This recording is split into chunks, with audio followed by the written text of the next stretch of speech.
बालेश्वर जिला खैरा ब्लॉक अंतर्गत हरिपुर ग्राम में अभावन घटना देखा मिली।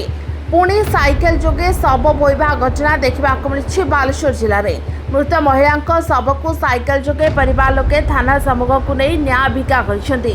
सूचना अनुसार हरिपुर ग्रामर 3 दिन तले किछि दुर्बृत्त 2 जन को अति निर्मम भाव हाणि पकाई। 2 जनक भितर जनकर मंगलवार सकाळे मृत्यु होता बेले अन्य जड़े गुरुतर अवस्था कटक चिकित्सित होती। एभली घटन पुलिस पक्षर कौन कार्यानुष्ठान एपर्यंत ग्रहण कर प्रतिवाद में मृतकों परिवार लोके शव को साइकेल जोगे मेडिकल खैरा पुलिस स्टेशन को आनी अन्य दोषी मानू गिरफ्त कर कड़ा कार्यानुष्ठान दाबी में धारणा देते। ओडिशा रे बारंबार एभली घटना सरकार न्यायिक व्यवस्था पर प्रश्नवाची सृष्टि करिछि।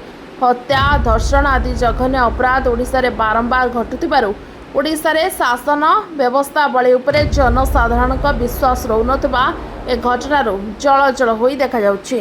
मोर से पड़ोसी माउसी जन कमा सेठी आमे लेके जाउ तो थाना करे सब को सही दमु सही दे कि न्याय रो भिक्षा मागी न्याय होया जे 2 जन लोक को सेमाने हानि दैचंती।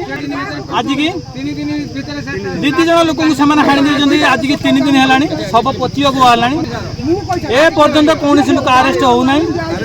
ग्रामवासी मान को उपस्थिति रे घटना घटी। ग्रामवासी माने भी आमे जातिर धुबा बोली कौन प्रकार साहाय्य सम्मुखीन करूना कि आम सफलता आसुना। प्रत्येक क्षेत्र में जहाँ भी किसी गोटे है सब क्षेत्र में धोबा धुबा बोली कही तुमको गाँव काटिदम बोल बारंबार गंडगोल कर लोक सहित थाना खैरा थाना एफआईआर चेक कर दिखाँ 22टा एफआईआर